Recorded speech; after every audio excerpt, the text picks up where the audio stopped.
আমি ত্রিপুরা চাকমা স্টুডেন্টস অ্যাসোসিয়েশনের তরফ থেকে আজকের যে সাংবাদিক সম্মেলন, এই আপনারা এবং গোটা ভারতবর্ষের মানুষ জানে যে বিগত 16 জানুয়ারিতে যে ব্রুদের নিয়ে যে একটা ব্রুরা যে আন্দোলন করেছিল তাদের সেটেলমেন্টের জন্য, আর সেটাকে কেন্দ্র করে আজকে এই কয়েকদিন আগে আমরা দেখতে পেয়েছি যে এই মিজু কনভেনশনের এই সেক্রেটারি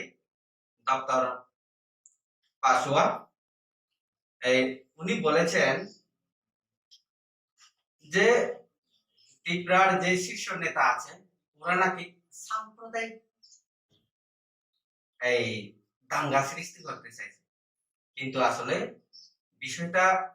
উনি চাইছেন। ওনারা যা বলেছিলেন আমি মনে করি এই সাংবিধানিক আমাদের সংগঠনের তরফ থেকে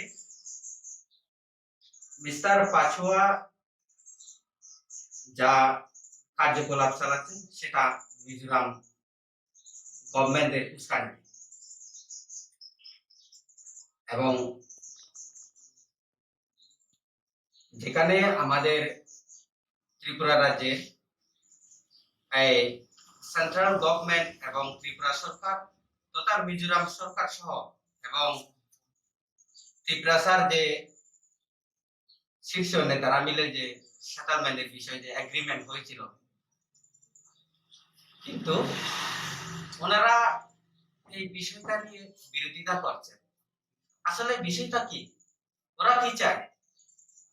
মিজোরাম সরকার বলছে ব্রুদের এখানে কোনো সেটেলমেন্ট দেওয়া হবে না মিজোরামে, তাদের স্বভূমিতে, কিন্তু ত্রিপুরাতে